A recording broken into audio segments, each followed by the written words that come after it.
Hello दोस्तों, कैसे हैं आप सब। हमारी कहानियाँ देखने के लिए हमारे चैनल को सब्सक्राइब कीजिए और हाँ, बेल आइकॉन पर क्लिक करना मत भूलिएगा। रात के 11:30 बज रहे थे। चारों ओर लगभग सन्नाटा सा छाया हुआ था। सड़क पर ट्रैफिक बहुत ही कम हो गया था। इक्का दुक्का लोग ही पैदल चलते हुए दिख रहे थे। कभी कभी सन्नाटे को चीरती हुई कोई कार या बाइक सड़क से गुजरती, फिर चारों ओर उसी तरह का सन्नाटा छा जाता। अचानक धीमी धीमी बारिश शुरू हो गई। फुटपाथ पर लेटी गुंजा के ऊपर पानी की बूंदें पड़ी तो उसकी नींद खुल गई। उफ, ये बारिश कहाँ से आ गई। मुझे कहीं छिपना पड़ेगा, नहीं तो मैं भीग जाऊं। लेकिन बारिश अचानक से बहुत तेज हो गई। वो भीगने लगी। उसने इधर उधर देखा लेकिन छिपने की कोई जगह उसे नहीं दिखाई दी। वो लगातार भीगती जा रही थी। अचानक उसकी नजर दूर एक चाय की टपरी पर गई। दुकान बंद हो चुकी थी। वो भागकर उसकी शेड के नीचे छिप गई, लेकिन इतनी देर में वो आधी से ज्यादा भीग गई थी। मेरे कपड़े तो लगभग गीले हो गए। इन गीले कपड़ों में ठंड भी लग रही है मुझे। गुंजा खुद से ये बातें कर रही थी कि बाइक में बैठे हुए दो लोग, जिनका नाम किशोर और राणा था, उसने चाय की टपरी के पास अपनी बाइक रोकी। फिर वो दोनों लड़खड़ाते हुए चाय की टपरी के शेड के नीचे छिपने के लिए आ गए। उनके लड़खड़ाते कदम बता रहे थे कि वो नशे में है। गुंजा उन्हें देखकर डर गई। वो दोनों लोग गुंजा को अजीब नजरों से घूर घूर कर देख। राणा, आज ज्यादा चढ़ी नहीं है भाई, ठीक कह रहा है तू, लेकिन अब तो सारी दुकानें बंद हो गई होंगी। राणा, आज कुछ और नशा किया जाए क्या? तू सही भाई है मेरा, मैं भी यही सोच रहा था। गुंजा बेचारी सहमी हुई सी उन दोनों की बातें सुन रही थी। नशे में धुत उन दोनों की बातें सुनकर उसके दिल की धड़कनें तेज हो गई थी। वो वहाँ से भागना चाहती थी। किशोर, सोच मत, काम कर। तुझे पता है ना, कर्म का फल मीठा होता है। ये कहते हुए दोनों गुंजा की तरफ झपटे। गुंजा पहले से ही तैयार थी। वो बदहवास सी सड़कों पर भागने लगी। वो दोनों भी उसके पीछे भागने लगे। अबे तेज दौड़, ऐसा ना हो मछली हाथ से निकल जाए। गुंजा, यही कोई 17 या 18 साल उम्र होगी उसकी। बस स्टैंड के पास बैठती है तो कभी ट्रैफिक लाइट के पास। हाथ में कटोरा लिए वो दिख जाती है। कभी कभी तो लोगों ने उसे स्टेशन के बाहर भी भीख मांगते हुए देखा है। मैले कुचैले और फटे चिटे कपड़ों में ही वो हमेशा रहती। उसके बाल उलझे हुए रहते और चेहरा इतना काला दिखता जैसे कि उसने कई दिनों से नहीं नहाया है। एक दिन वो इसी तरह ट्रैफिक सिग्नल पर खड़ी थी।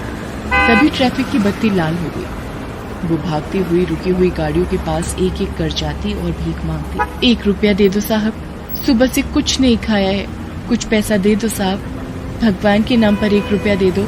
अफसोस कि उन बड़ी बड़ी गाड़ियों में बैठे ज्यादातर लोगों के दिल उतने बड़े नहीं थे कि उनकी जेब से 1 रुपया भी गुंजा के लिए निकलता।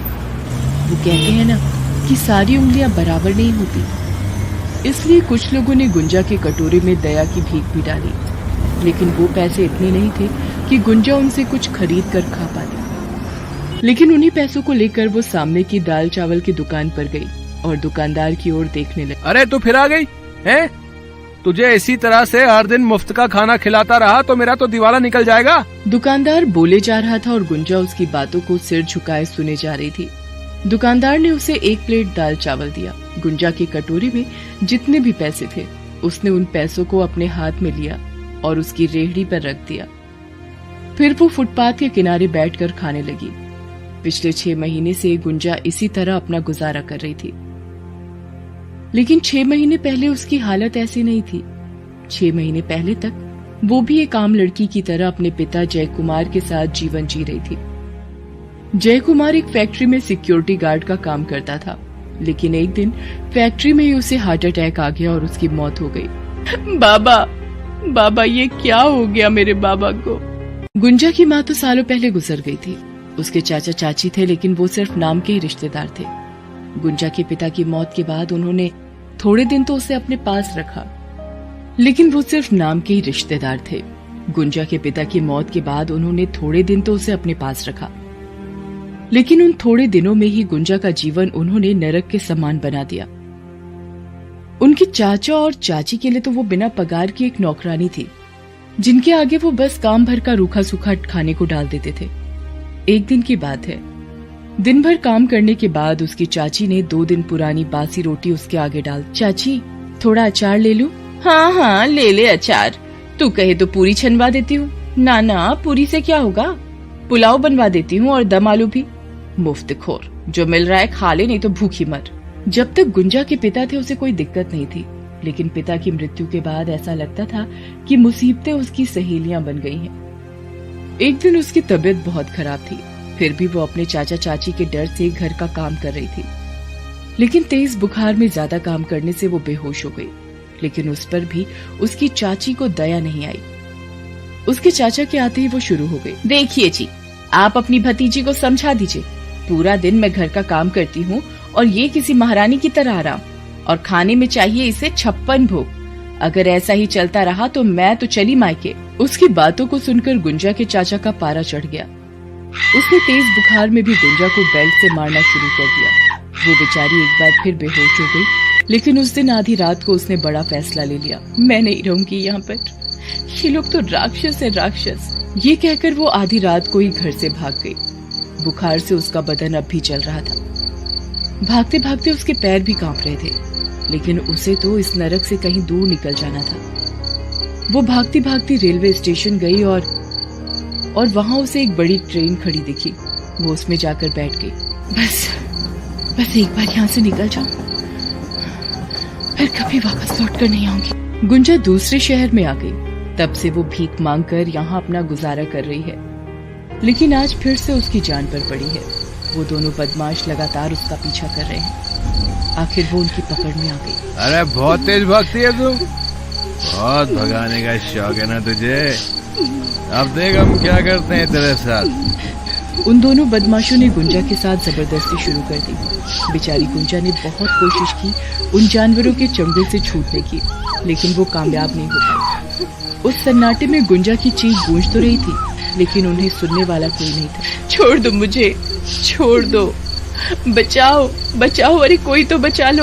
अगली सुबह गुंजा के चेहरे पर दर्द साफ दिख रहा था, लेकिन वो खामोश हो गई थी। हर दिन की तरह वो भीख मांगने नहीं गई।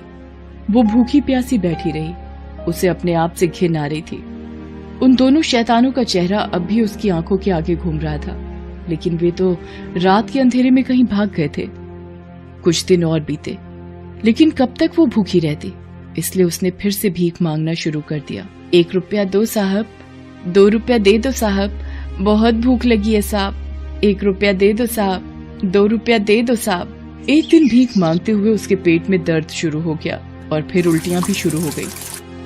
उसे कुछ समझ नहीं आ रहा था उसे उल्टियां क्यों हो रही हैं। अब तो हर दिन उसे उल्टी का मन करता और कभी कभी उल्टी भी हो जाती। कुछ महीनों बाद उसका पेट बाहर आना शुरू हो गया। गुंजा गर्भवती हो गई थी। उसके बाहर निकले पेट की ओर जो भी देखता उसे बहुत आश्चर्य होता। इस बारे में लोग बातें भी करने लगे। अरे ये भिखारन अचानक से गर्भवती कैसे हो गई रे? वही तो मुझे भी समझ नहीं आ रहा है, लेकिन छोड़ ना, हमें क्या करना। पता नहीं किसका पाप लेकर घूम रही है ये। गुंजा को ये सब सुनकर बहुत बुरा लगता। पेट ज्यादा बड़ा होने के कारण अब तो उसे बहुत दिक्कत होने लगी थी। वो बिल्कुल खामोश हो गई थी और हर दिन वो रोते हुए खुद से बातें करती। एक दिन जब वो खुद से बातें कर रही थी, तभी वो दाल चावल बेचने वाला दुकानदार, जो अब उसके दोस्त की तरह हो गया था, वो उसके पास आया और बोला, अरे ये सब किसने किया, कैसे हुआ ये सब? उसकी बातों को सुनकर गुंजा रोने लगी और रोते रोते ही उसने राणा और किशोर का नाम बताया। दुकानदार तुरंत ही उसे लेकर पुलिस स्टेशन गया और पुलिस इंस्पेक्टर रजनी को सारी बातें बताई। रजनी ने जब गुंजा की हालत देखी तो उसे बहुत दया आई। क्या तुम उन दोनों को फिर से देखोगी तो पहचान जाओगी? जी, मैं पहचान जाऊंगी। रजनी ने उन दोनों का पता लगाने के लिए एड़ी चोटी का जोर लगा दिया। गुंजा की बताई जगह के आसपास लगे सारे सीसीटीवी फुटेज निकाले गए। उन फुटेजों से जल्दी किशोर और राणा का पता लग गया। किशोर और राणा पास की बस्ती में रहने वाले छटे हुए बदमाश और 1 नंबर के शराबी थे। इंस्पेक्टर रजनी दोनों को गिरफ्तार कर ले आई और थाने में उनकी जमकर मरम्मत की। पहले तो उन्होंने कहा कि हमने कुछ नहीं किया है, लेकिन पुलिस के डंडों के आगे वो टूट गए। अरे आप मत मारिए मैडम, हम मर जाएंगे, हमसे गलती हो गई, हमें छोड़ दीजिए। तुम जैसे जानवरों को छोड़ दूं? अरे तुम लोग तो इंसान के वेश में राक्षस हो, राक्षस। तुमने उस बेचारी लड़की के साथ जो किया है, अगर मेरा वश चले तो मैं तुम दोनों को गोली मार दूं, लेकिन मैं क्या करूं?